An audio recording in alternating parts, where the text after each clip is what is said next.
अवधूत चिंतन श्री गुरुदेव दत्त श्री स्वामी समर्थ महाराज की जय। नमस्कार मंडळी, मधुरा जीवाच्या या नवीन व्हिडिओमध्ये पुन्हा एकदा आपल्या सगळ्यांचं खूप खूप स्वागत। अध्यात्माने माझ्या आयुष्यात काय चेंजेस आणले किंवा बदल आणला हा जो व्हिडिओ आहे तुम्हा सगळ्यांना खूप आवडला आणि त्यात मी विचारलं होतं की स्वामी समर्थांची एंट्री माझ्या आयुष्यात कशी झाली, तुम्हाला ऐकायचं असेल तर कमेंट करा। आणि इतक्या कमेंट्स आल्या की महाराजांची अनुभूती सांगा, तर म्हटलं की चला या गुरुवारी किंवा शुक्रवारी हाच व्हिडिओ आपण लोकांसमोर आणूया। एक डिस्क्लेमर देते, हा व्हिडिओ मी मॉनिटाइज करणार नाहीये। मॉनिटायझेशनचं एक बटन असतं ते मी ऑन केलेलं नाहीये। नॉर्मल युट्यूब पॉलिसी प्रमाणे जे काही ऍड्स येतील ते येतील, कारण हा महाराजांचा व्हिडिओ आहे आणि कुठल्याही प्रकारचं कमर्शियल ऍस्पेक्ट मला ह्याच्यात ठेवायचा नाहीये। कारण खूप श्रद्धेने आणि मला जी महाराजांप्रती जो आदर आहे, आपल्या सगळ्यांनाच प्रेम आहे, त्या भावातनं मी हा व्हिडिओ तुमच्यासाठी प्रस्तुत करते। ह्यामध्ये काही गोष्टी मी खूप ओपनली पण नाही सांगू शकत, कारण कसं असतं काही गोष्टी खूप पर्सनल आहेत, पण एक वरवर तुम्हाला कल्पना देते की कसं सगळं झालं। आणि त्याचबरोबर ह्या व्हिडिओच्या थोड्या शेवटी मी आता 25 आणि 26 जानेवारीला अक्कलकोटला गेले होते। तिथे इतकं सुंदर दर्शन झालं, ते सगळं मला जेवढं कॅप्चर करता आलं मोबाईलमध्ये ते मी घेतलेलं आहे। वटवृक्ष मंदिर आहे, समाधी मंदिर आहे, चोळप्पांचं घर आहे, तर हे सगळं तुम्हाला पुढे बघायला मिळेल। अध्यात्मात आणि आपल्या महाराजांवर भक्ती असेल तर हा व्हिडिओ तुम्ही खरंच आवडीने बघा। वेगळी अनुभूती माझी जी आहे आयुष्यात, महाराजांचे जे वेगळं स्थान आहे ते मी या व्हिडिओमध्ये तुमच्या समोर सांगणार आहे। सो थोडीशी पार्श्वभूमी देते। ऍक्च्युली स्वामी समर्थांचं माझ्या सासरी कोणीच काही करत नव्हतं। इनफॅक्ट स्वामी समर्थांचं जे अक्कलकोट आहे ते वालचंदनगरहून जवळ असलं तरी आम्ही कोणीच स्वामींचं जास्ती करत नव्हतं। नॉर्मल जे आपलं कुलदेव कुलदेवी त्यांचं सगळं आमचं चाललेलं होतं। पण माझ्या माहेरी मावशीकडे स्वामींची एक वेगळी खोली आहे, कारण माझा भाऊ जो आहे तो स्वामींचा खूप मोठा भक्त आहे। किंबहुना त्याला त्याच्या गुरूंकडनं अशी आज्ञा म्हणा किंवा एक सिद्धी सुद्धा प्राप्त आहे, ज्याच्यामुळे तो बऱ्याच लोकांना मार्गदर्शनही करतो। आणि प्रचंड मोठा म्हणजे एवढा मोठा फोटो स्वामींचा आहे आणि अगदी घरात काही जरी केलं तरी आधी स्वामींना दाखवलं जातं आणि मगच आम्ही सगळे ते घेतो। म्हणजे इतकं महाराजांचं महत्व माझ्या माहेरी खूप जास्ती आहे। तर त्याच्यामुळे मला असं महाराज कोणीतरी परके आहेत असं कधीच वाटायचं नाही। मग मी माहेरी जेव्हा पण यायची तर पहिले माझी आई सांगते की हातपाय धु आणि आधी महाराजांचं दर्शन घे, किंवा सासरी परत जाताना पण आधी महाराजांना नमस्कार करून जा। तेवढंच काय ते महाराजांबद्दल, पण तो फोटो खूपच सुंदर आहे। आता मला दाखवता येणार नाही, पण मी प्रयत्न करते, मला जर का फोटो मिळाला तर तो दाखवायचा। आणि महाराजांची देवपूजा आरती ते जे सगळं जे आहे प्रसाद वगैरे खूप छान पद्धतीने तिथे पार पाडलं जातं। आता झालं असं की जुलै ऑगस्ट 2024 पासून आमच्या आयुष्यात खूप मोठे संघर्ष आणि विवंचना चालू झाली, कारण तो काळच असा वाईट होता की ज्यात आम्हाला बरेच लोकांनी मानसिक त्रास द्यायचा प्रयत्न केला। त्याच्यानंतर रुचाची ऍडमिशनचं खूप जास्ती टेन्शन होतं, कुठे होईल काय होईल, कारण आमचं एक घरात सगळ्यांचं कुटुंबात ठरलं होतं की तिला हॉस्टेलला नाही ठेवायचं, कारण जेवण खाण्याचे हाल होतात आणि बरेच सेफ्टी इश्यूज पण आहेत। सो एवढं तर निश्चित होतं की तिची जिथे ऍडमिशन होईल तिथे ती आणि मी जाऊन राहणार, मग कोल्हापूर सांगली जिथे ऍडमिशन मिळेल तिथे। सो त्याची 1 वर्षभर मी तिच्याबरोबर पुण्यात राहिले। माझे सासू सासरे यायचे, कधी माझे आई वडील असायचे। सो आम्ही एकटं कधीच राहिलो नाही आणि तसेही आम्हाला सगळ्यांना खूप एकत्र राहायची तशी सवय आहे, म्हणजे एकत्र किंवा जवळ पण सेपरेट असं दोन्ही पद्धतीने आम्ही राहिलेलो आहे अनेक वर्ष। सो तो काही इश्यू नव्हता। पण ह्यावेळेस असं होतं की जर का लांब कुठेतरी जावं लागलं तर मग थोडासा प्रॉब्लेम येईल, कारण माझे आई वडील अमेरिकेत होते आणि सासू सासऱ्यांना वालचंदनगर सोडणं तसं अवघड होतं। तर अशा परिस्थितीमध्ये कुठे ऍडमिशन मिळेल आणि परक्या गावात तिने आणि मी एकटं राहायचं ह्याचं मला खूप जास्ती टेन्शन आलं होतं. कारण काही नाही म्हटलं तरी मला असं वाटायचं कधी मला बरं नसलं तर ती एकटं कसं हँडल करेन. पुण्याची गोष्ट वेगळी होती, पुण्यात कसं पटकन वालचंदनगरला येता यायचं. सो ह्याचा एक ताण होता. त्याच्यानंतर मी जसं सांगितलं की काही लोक अशी जाणून बुजून त्रास द्यायला होती, म्हणजे समाजातली होती, नात्यांमधली होती, असे बरेच जण होते आणि त्याचा आम्हाला मानसिक त्रास खूप होत होता. आणि आम्ही सहन केलं म्हटलं आपण साधक आहोत, त्यांना समजत नाही, ते आपण प्रेमाने वागूया, म्हणजे जे काही मी दृष्टिकोन तुम्हाला देते ते सगळे आम्ही दोघांनी हे केले होते. आणि थोडंसं आर्थिक पण प्रॉब्लेम होता. आणि ह्या सगळ्या परिस्थितीमध्ये म्हणजे माझ्या सासूबाई पण म्हणाल्या की तुम्ही स्ट्रॉंग आहे बाबा, तुम्ही कसं हे सहन करता. तर म्हटलं ठीक आहे, ही आता आहे परिस्थिती, काय करायचं ना. आणि तेव्हा त्याच्या एक 2-3 महिन्याआधी मला असं मनात वाटलं होतं की आपण स्वामींचं नामस्मरण करूया. तर त्यावेळेस मी माझ्या गुरूंना विचारलं होतं की मला असं वाटतंय. तर ते म्हणाले होते की नाही थांब, आता नको, तो वेळ यायची. तर मग तो विषय तिथेच संपला. आणि ह्या सगळ्या प्रोसेसमध्ये ना घरामध्ये खूप ताण निर्माण झाला होता, गोष्टी सरकत नव्हत्या. पुण्याहून आम्ही सगळं सामान पॅक करून एका खोलीत ठेवलं होतं, कारण कुठे जायचं हे माहीतच नव्हतं ना. सो ती एक अस्थिरता, अनिश्चितता, ती एक एन्झायटी निर्माण झाली होती की ते घर कुठे मिळेल, कसं ऍडमिशन होईल, हे सगळं होतं. आणि आमच्या दोघांना असं म्हणजे मला मनातल्या मनात वाटत होतं की शक्यतो आपल्याला बारामतीला मिळालं तर सर्वतोपरी चांगलं होईल, कारण एक तो ओळखीचं गाव आहे, आपल्या सगळ्या नातेवाईक आहेत, म्हणजे वालचंदनगरला आपलं सासर आहे, पटकन जाणं येणं होईल, नोकरी पण तिथे आहे, मिस्टर पण जवळ राहतील. सो माझ्या मनात ते होतं. पण आम्ही म्हटलं की नाही, आता जे ऍडमिशनचं होईल ते होईल. आणि त्याच वेळेस ह्या सगळ्या ह्याच्यात ना इतका मानसिक त्रास व्हायचा, पण मला आठवतच नाही की मी कधी रडले किंवा उदास झाले. मी शांत बसून नामस्मरण करत राहायचे. आणि असं एकदा दोनदा झालं की मला कंटिन्युअस स्वामींचा फोटो दिसायला लागला माहेरचा. आणि म्हणजे एकदा नाही, दोनदा नाही, 3दा झालं. आणि असं बरेचदा झालं बरं का, 4-5 दिवस. आणि मग काही असं झालं की मग मी माझ्या गुरूंना विचारलं की असं मला होतंय, मी काय करू. तर कारण कसं असतं, जेव्हा कुठल्याही आपण साधनेत असतो तर मार्गदर्शन योग्य व्यक्तीकडनं घेणं आवश्यक असतं. कारण किती नाही म्हटलं तरी ती प्रचंड मोठी एनर्जी असते. तुम्ही असं मनात आलं, केलं, सोडलं असं नको करायला. सो व्यवस्थित पद्धतीने ते झालं पाहिजे. तर मी त्यांना विचारल्यावर त्यांनी मला सांगितलं की तुम्ही आता स्वामींचं करायला लागा. आणि मग मला खूप आनंद झाला की म्हटलं चला आता स्वामींचं करायला आपल्याला काही हरकत नाहीये.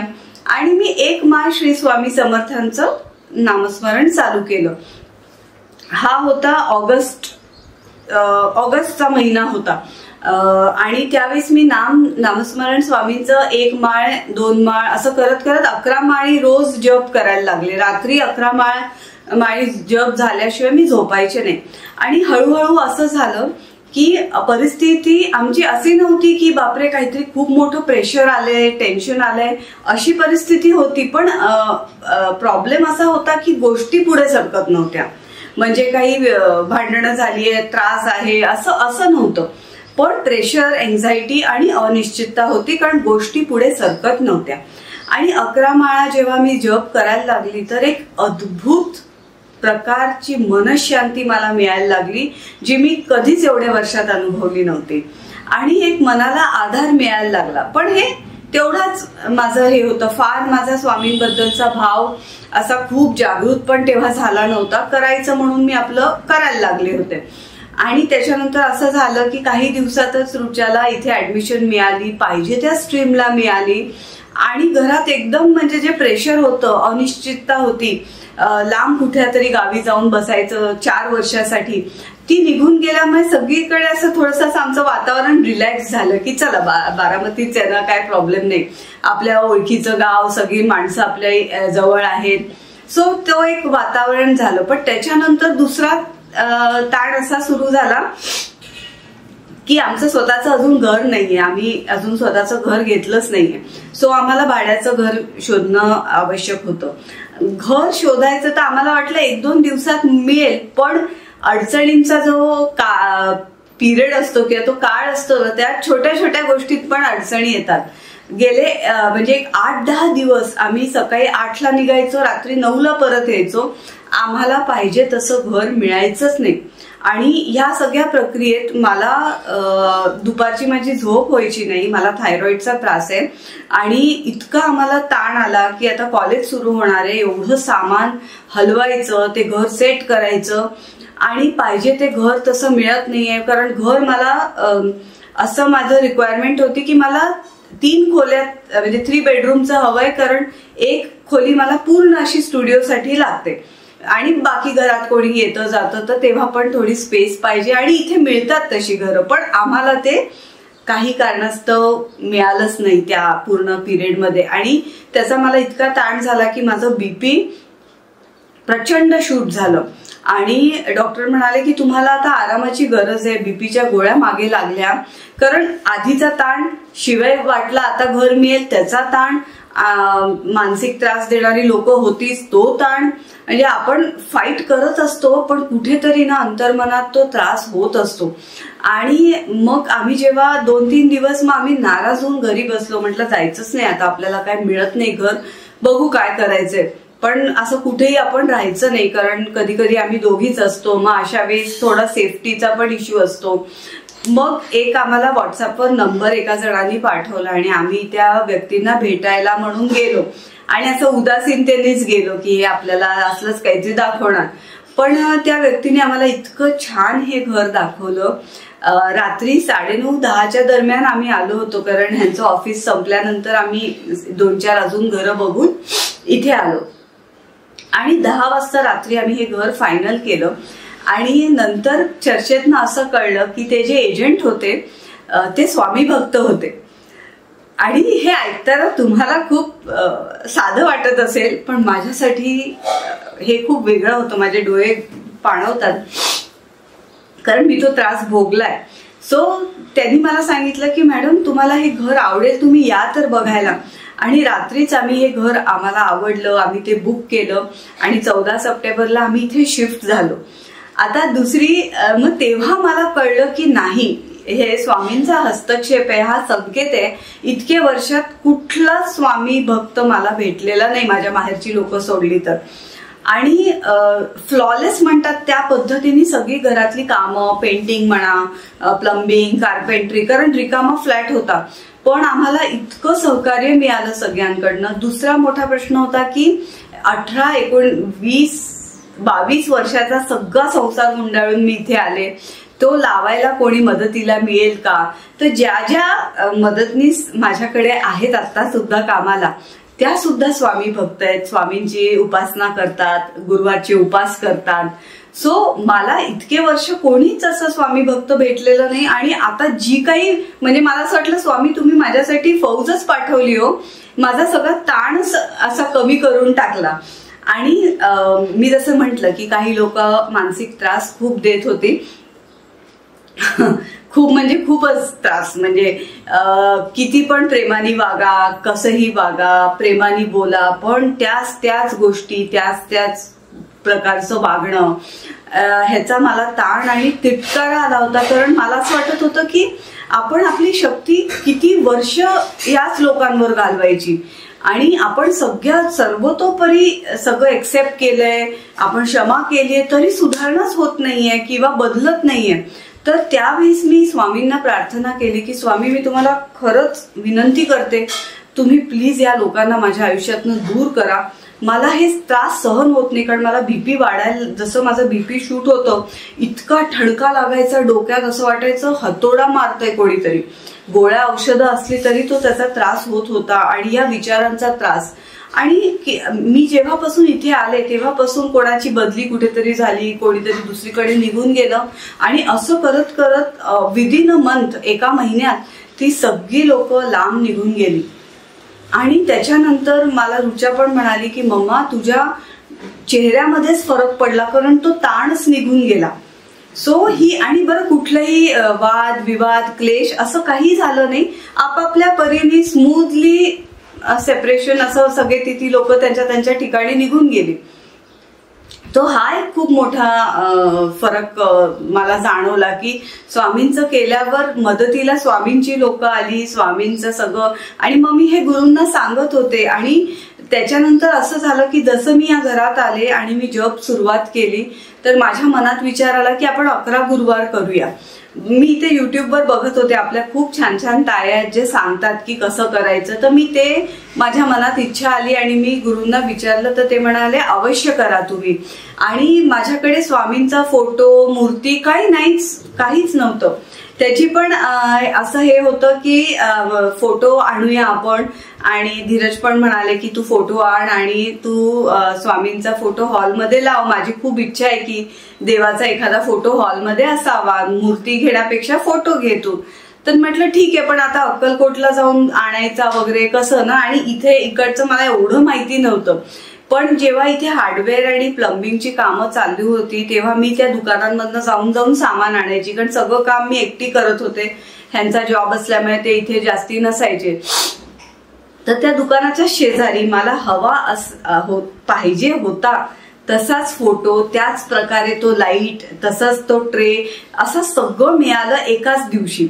आणि म्हणजे विदिन 24 तासाच्या आत स्वामी माझ्या घरात विराजमान होते. मी तो फोटो तुम्हाला दाखवते इथे गुरुवारची पूजा झाल्यावर कसा. आणि इतक्या सुंदर वाटायचं तो फोटो आल्यावर घरात, खूपच छान वाटायला लागलं. तर अजून एक गोष्ट म्हणजे या घराचं असं आहे की वर 2 खोल्या आहेत आणि खाली 3 खोल्या आहेत. तर बरेचदा काय व्हायचं की आम्ही दोघीच वर झोपायचो वरच्या खोलीत आणि कोणी नसायचं घरात. तर आम्हाला ना थोडंसं वेगळं गाव, म्हणजे आम्ही सगळे खूप असं समोरासमोर जवळ राहिलेली माणसं, त्याच्यामुळे एकदम आम्ही दोघी एकट्या असायचो रात्री. तर आम्हाला ना असं खालती बघितलं ना हॉलमध्ये की अशी भीती वाटायची, बापरे खालती कोणी आलं तर नाही, घरात शिरलं तर नाही, कारण असं ते रो हाऊस कॉन्सेप्ट मध्ये आहे हे घर. तर खूप अशी भीती वाटायची. आणि जेव्हापासून आम्ही तो फोटो ठेवला, लाईट लावायला, तो लाईट आम्ही रात्रभर ठेवायला लागलो. आणि असं कधीही डोळे मिटले ना की असं वाटायचं की स्वामी आलेत आणि बसलेत तिथे. आणि मी तुम्हाला खरं सांगते, आता हे तुम्हाला खरं वाटेल खोटं वाटेल मला माहित नाही, पण माझ्या मुलीला पण जाणवलं. ती तर एवढं प्रार्थना जप करत पण नाही, पण म्हणाली की मम्मा भीतीच नाही वाटत आहे घरात. रात्री 2 वाजता पण मी किचनमध्ये येऊन पाणी पिऊन वर गेले तर असं वाटतं की स्वामी महाराज तिथे बसलेले आहेत. आणि अक्षरशः असं ज्वलंत असं वाटायचं, म्हणजे अजूनही वाटतं की स्वामी तिथे आहेतच. मनातली म्हणजे घरात जी एक प्रकारची थोडीशी भीती वाटायची ना ती भीतीच निघून गेली. तर ही एक खूप छान हे झाली. त्याच्यानंतर मी 11 गुरुवारचं व्रत चालू केलं आणि मी स्वामी समर्थांची जी पोथी आहे ती वाचायचे, 3 वेळा तारक मंत्र म्हणायचे आणि 11 माळा जप करायचे. पण प्रार्थना करताना मी कधीच स्वामींना व्यवहारिक माझ्यासाठी काही मागितलं नाही की माझा युट्यूब चालू द्या, माझा बिझनेस वाढू द्या किंवा मला धन संपत्ती मिळू द्या, असं मी कधीच मागितलं नाही. मला आता पण मागं असं वाटत नाही. का माहित नाही, एक वेगळ्या प्रकारचं समाधान मनात निर्माण झालं की बस आता सगळं काही मिळालं. आणि माझी एकच माझ्या मिस्टरांसाठी प्रार्थना असायची की त्यांचं आरोग्य चांगलं असायला पाहिजे, कारण खूप ताण आहे त्यांच्या जॉबमध्ये. सो त्यांची प्रकृतीची तुम्ही काळजी घ्या स्वामी, आणि आमच्या तिघांवरही तुमची कृपा दृष्टी असू द्या. एवढीच काय ती प्रार्थना, एवढीच काय ती. आणि आमचं घर कधी ना कधी तुमच्या इच्छेने तुम्हाला वाटेल तिथे वाटेल तेव्हा आमचं स्वतःचं घर होऊ द्या. ह्या 2 गोष्टी सोडल्या तर मी काहीही त्या प्रार्थनेत अजून सुद्धा मागत नाही. आणि जेव्हा मी पहिला गुरुवार केला त्यावेळेस मला असं काही अद्भुत असं जाणवलं नाही. दुसऱ्या गुरुवार जेव्हा मी स्वामींचा केला आणि जेव्हा मी आरती केली तर मी कित्येक वर्षातनं रडले नव्हते. म्हणजे इतका ताण होता, इतका मनस्ताप होता, पण माझ्या डोळ्यात पाण्याचं टिप्पूस सुद्धा आलं नाही. आणि माझे वडील म्हणायचे तू किती स्ट्रॉंग आहे, तू रडत नाही. म्हटलं आता काय करणार, होतोय त्रास, नशीब आहे, सहन करायचं आणि पुढे जायचं. करायचं म्हटलं असं लाईफमध्ये असं एकदम सगळं छान होईल असं नाहीये. आणि बेसिकली मुळात नित्य साधना सेवा असायचीच एरवी सुद्धा, त्याच्यामुळे थोडंसं त्याचं बळ आणि ताकद ती असतेच. तो त्याच्यामुळे त्याचं काही झालं नाही. पण जेव्हा मी स्वामींची आरती केली त्यावेळेस मात्र घळाघळा डोळ्यातनं अश्रू आणि इतके अंगावर शहारे आले, म्हणजे जणू काय अष्टसात्विक भाव आपले जागृत होतात आणि त्यात दुःख नव्हतं, खूप आनंद होता. एक वेगळाच प्रकारचा आनंद होता जो जे स्वामी भक्त आहेत त्यांनाच कळेल. आणि त्यावेळेस मला साक्षात स्वामी समोर उभे आहेत असं दिसलं. आता हा भास होता, अनुभूती होती, तर्क वितर्क हे मी काही लावू शकत नाही. मी एवढंच सांगते की मला साक्षात स्वामी मूर्ती, एवढे मोठे स्वामी आपल्या समोर दिसले आणि मी ते दृश्य असून सुद्धा विसरू शकत नाही. हे दुसऱ्या गुरुवारी झालं. आणि त्याच्यानंतर 8व्या किंवा 9व्या गुरुवारी जेव्हा मी स्वामींच्या फोटो पुढे बसून पोथी वाचायला लागले तर त्यावेळेस मला एकदा असं ध्यान लागल्यासारखं झालं आणि जणू काही असं खूप मोठं प्रेशर आपल्या इथून असं निघून जातंय असं जाणवलं. म्हणजे असे ते व्हायब्रेशन्स असतात ते जाणवले आणि पूर्ण दिवस मला फ्रेश वाटत होतं. जेव्हा जेव्हा मी गुरुवार करायची ना तो दिवस माझा अप्रतिम जायचा. मला त्यावेळेस बीपी सगळं नॉर्मल, एन्झायटी नाही, काय काही व्हायचं नाही. आणि कालांतराने माझे बीपीचे औषधं सुद्धा सुटली बरं का. ही तर फारच मोठी अनुभूती आहे. आणि जेव्हा पण मी गाडी चालवायची तर इतके वर्ष मी 2 व्हीलरवर जाते, 4 व्हीलर चालवते आता, पण मला कधीही अशा गाड्या क्रॉस झाल्या नाही की जिथे स्वामींचं आकृती आहे. सो मी गाडी चालवताना नेहमी म्हणायचे की स्वामी नीट चालवून घ्या बरं का, कुठे ठोकायला नको. कारण एवढ्या ह्याच्यात इतका सराव नव्हता मला ड्रायव्हिंगचा त्यावेळेस आणि अजूनही नाहीये. मी हळूहळू चालवते आपली. पण त्यावेळेस एखादी गाडी समोरनं अशी जायची क्रॉस करून आणि तिथे लिहिलेलं असायचं भिवू नकोस मी पाठीशी आहे. बापरे, मला सांगताना पण कसं तरी होतंय. आणि हे असं नेहमीच व्हायला लागलं की स्वामी एखादी गाडी अशी आजूबाजूनी जायचे किंवा कुठेतरी स्वामींची आकृती असते ना अशी केशरी रंगामध्ये केलेली आउटलाईन, तशी गाडीवर चित्र असलेली गाडी साईडून निघून जाते. इतके वर्षात कधीच असं झालेलं नाहीये. सो ही एक वेगळ्या वेगळ्या प्रकारच्या अनुभूती आहेत. काही अशा आहेत की ज्या शब्दात मांडताच येत नाहीत, खरंच मांडता येत नाहीत. पण मी एक नक्की सांगते की मला खूप आधार वाटतो की स्वामी आहेत. आता सुद्धा मी हा व्हिडिओ तुमच्या समोर करायच्या आधी स्वामींना नमस्कार करून आले. म्हटलं स्वामी व्यवस्थित व्हिडिओ करून घ्या माझ्याकडनं. तुमचं आणि माझं जे काही माझी जी काही भक्ती आहे तुमच्यावर, ती भक्ती लोकांपर्यंत पोचावी एवढीच माझी इच्छा आहे. मला या व्हिडिओमधनं काहीही साध्य करायचं नाहीये. माझ्या मैत्रिणींनी विचारलं की तुझा अनुभव शेअर कर म्हणून मी हा व्हिडिओ तुमच्या समोर आणला. आणि त्याच्यानंतर 11 गुरुवार माझे फार सुंदर पद्धतीने निर्विघ्नरित्या पार पडले आणि खूप मस्त वाटलं मला. ते पूर्ण 11 गुरुवारचा जो काही कालखंड होता तो खूपच छान पद्धतीने पार पडला. खूप आनंद मिळाला. बरेचसे आमचे जे प्रॉब्लेम्स होते ते सुटले, मानसिक त्रास कमी झाले. आणि त्याच्यानंतर माझी बहीण आता अमेरिकेहून आलेली आहे तर तिला पण मी सांगितलं तर तिने पण स्वामींचं करायला तिने सुरुवात केली. मग ती म्हणाली की ताई आता मी आलेच आहे तर आपण अक्कलकोटला जाऊया. जायचा मुहूर्त होता 25 आणि 26 शनिवार रविवार. प्रचंड गर्दी तिथे. पण शनिवार रविवार ती वर्क फ्रॉम होम करते आणि रुचालाही शनिवार रविवार सुट्टी, त्याच्यामुळे त्या 2 दिवसातच ते आम्हाला करायचं होतं. एरवी वीकडे मध्ये शक्य नव्हतं. तर आम्ही संध्याकाळी वटवृक्ष आरतीपाशी पोहोचलो आणि मी आपली छान साडी वगैरे नेसून गेले होते. तिथे पण एक वेगळाच अनुभव आला. आणि माझं फक्त एवढं होतं की समाधी मंदिर बाहेरनं दर्शन घेऊया, वटवृक्षाचं लांबनं दर्शन घेऊया आणि परत येऊया. कारण माझी भाची 5 वर्षाची छोटी, तिला एवढ्या गर्दीची सवय नाही. तर मी म्हटलं आपण जास्ती अपेक्षा ठेवायला नको की आपल्याला काहीतरी खूप छान दर्शन होईल. आपण काही एवढे मोठे भक्त वगैरे कोणी लागून गेलेलो नाहीये. सो अगदी आरती सुरू झाली आणि आम्ही आत गेलो आणि गर्दी होती, प्रचंड गर्दी होती. आणि मी तुम्हाला काही क्लिप्स पण दाखवते. आणि जशी आरती संपायला लागली ना तर तिथे जे लोक असतात, सेवेकरी असतात, ते तिथे उभे होते आणि मेन जो गाभारा आहे ना तिथे असं म्हणजे असं ग्रिल लावलेलं असतं, तिथे कोणी जाऊ शकत नाही. जे लोक आत गाभाऱ्यात आरती करतात तीच असतात आणि बाकी आपण सगळे बाहेर असतो. तर आत वगैरे जाऊन कुठे दर्शन घ्यायचं असं मला ते म्हटलं एवढ्या गर्दीत काही शक्य नाहीये. तर काय वाटलं माहित नाही मला, ती आरती संपत आली आणि आरतीच्या वेळेस खूप छान वाटत होतं, मस्त प्रसन्न वातावरण होतं.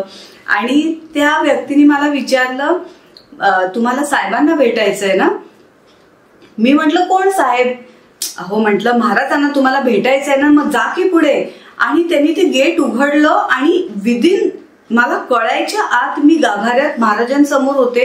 आणि असंच म्हणजे मला कळलंच नाही मी आत कशी आले, इतक्या फास्ट ते झालं. मला अजूनही आठवत नाहीये की मी काय म्हणजे मी जस्ट आतच येऊन गेले आणि साक्षात स्वामी समोर.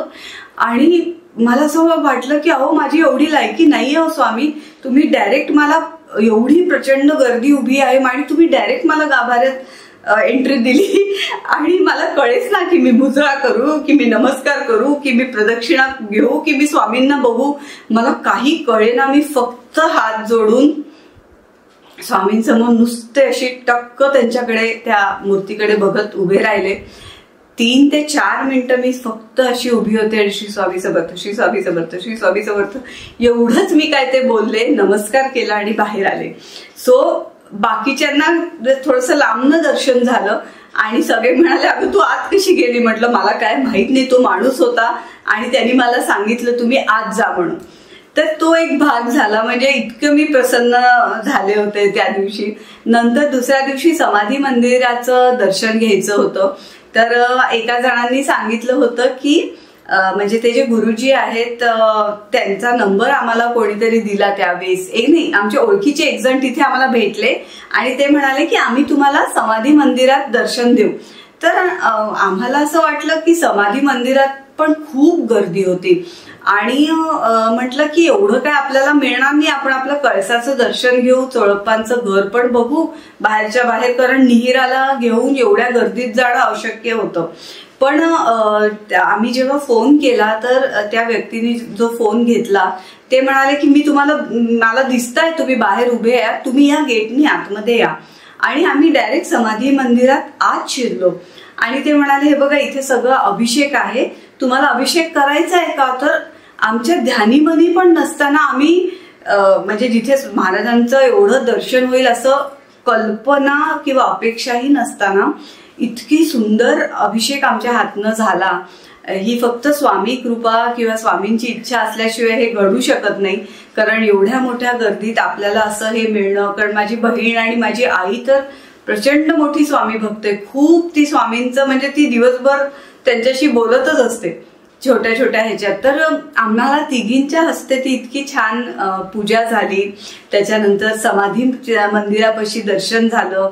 त्याच्यानंतर आम्हाला सगळी माहिती मिळाली. आता पुढे तुम्ही व्हिडिओमध्ये हे सगळं बघालच. सो एकंदरीत तुम्ही आता जे काही बघितलं ते फुटेज मला जेवढं करता आलं, कारण माझं एक होतं तेवढ्यात पालखी सुद्धा तेव्हा आली.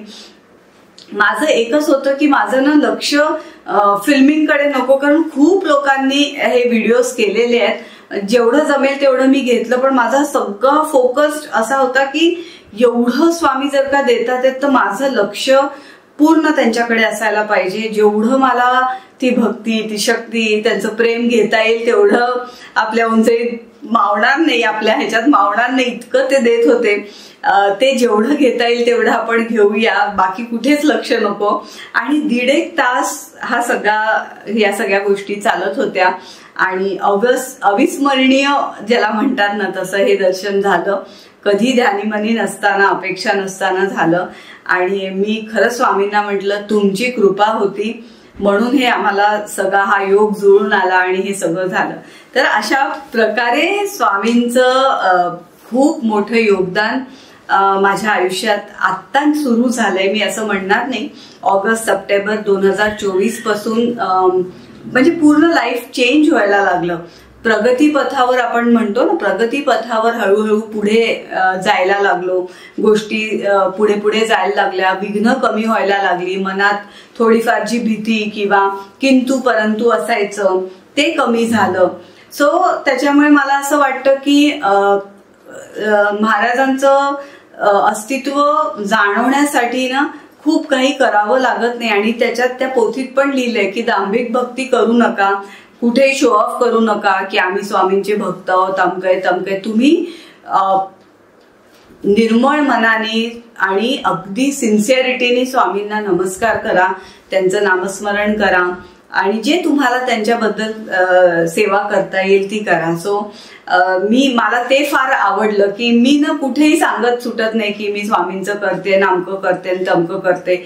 हा व्हिडिओमध्ये मी तो प्रश्न विचारला होता आणि तुम्ही सगळे म्हणाला की आम्हाला ते अनुभव ऐकायचे आहेत म्हणून मी हा व्हिडिओ केलेला आहे. सो मी आशा करते हा व्हिडिओ तुम्हाला आवडेल. वटवृक्ष बघा किती सुंदर दिसतंय आणि हे सगळं आता छान केलेलं आहे. पूर्वी मी आले तेव्हा एवढं काही नव्हतं, पण खूप छान दर्शन झालं. एवढ्या भल्या मोठ्या गर्दीत सुद्धा दर्शन झालं. बाहेर तर संध्याकाळचं वातावरण खूप प्रसन्न होतं, वेगळे स्टॉल्स पण होते. असं गुड मॉर्निंग मंडळी. सो आता मी निघाले ब्रेकफास्ट करून समाधी मंदिराला जायचंय. स्वामींनी ऍक्च्युली जिथे समाधी घेतली, चोळप्पांचं घर, हे दोन गोष्टी मला अतिशय म्हणजे बघायच्याच आहेत. अक्कलकोटला प्रचंड गर्दी आहे आज 26 जानेवारी असल्यामुळे, पण हे जे घर आहे हे मला बघायचंय, जिथे स्वामींचं वास्तव्य 21 वर्ष होतं आणि जिथे स्वामींचा देह आहे किंवा समाधी आहे ते तर बघायचंच आहे. त्यामुळे मी आता तिथे चालले. किती मला फुटेज घेता येईल मला माहीत नाही, कारण ना मला जेवढं जमेल तेवढं मी घेईल, कारण खूप ठिकाणी यूट्यूबवर ते व्यवस्थित शूट केलंय आणि मला असं वाटतं की मी पूर्ण भक्तिभावाने तिथे पूर्ण फोकस माझा असावा, अजून कशात नको, कारण मग सारखं ते कॅमेराकडेच लक्ष राहतं. सो तरी सुद्धा मी प्रयत्न करते. समाधी मंदिराकडे जाताना खूप असे वेगळे स्टॉल्स होते आणि ही छोटीशी अशी गल्ली होती. मला असं मनात राहून विचार येत होता कसं वाटत असेल ना त्यावेळी स्वामी या गल्ल्यांमधनं फिरत असताना. किती भाग्यवान असतील ती लोक की ज्यांना साक्षात स्वामींचा सहवास घडला, असे बरेच विचार येत होते. आणि मी तिथे पोथी सुद्धा वाचली.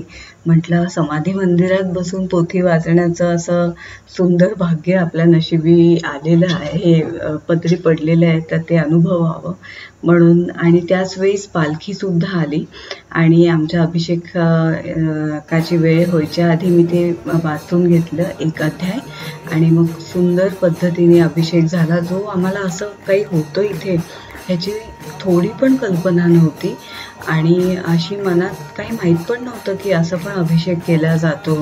इतकं छान आपल्याला बसता येईल आणि छान स्वामींना असं छान मस्त स्नान वगैरे घालून षडोपचार पूजा आरती करता येईल असं वाटलं नाही. बघा ना किती छान वाटतं इथे. खूप जणांनी इथे पादुका पण आणल्या होत्या. मग आम्ही स्वामींची व्यवस्थित आरती केली आणि इतके म्हणजे मला असं खरंच वाटत नव्हतं की मी आणि यशोधरा हातात हात धरून स्वामींची एकत्रित आरती करतोय. आणि एक छोटंसं फूल पण पालखीमधलं मला मिळालं, तर ते पण मी जपून ठेवलेलं आहे पोथीमध्ये. आणि गर्दी बघा ना केवढी होती. एवढ्या गर्दीत सुद्धा आपल्याला असं हे मिळालं. वर इथे तुम्ही स्वामींचा पलंग आणि गादीही बघू शकता. याच्यावरनं कल्पना येऊ शकते की महाराज केवढे, त्यांचं शरीरयष्टी केवढी मोठी असेल. आणि हे चोळप्पा महाराज आहेत, त्यांचा पण फोटो आहे. मी माझ्या आईला दाखवत होते की तू ते हे बघ म्हणून. आणि मग आम्ही त्यांचं घर बघायला गेलो आणि इथे ती विहीर आहे ह्याची माहिती पुढे तुम्हाला समजेलच.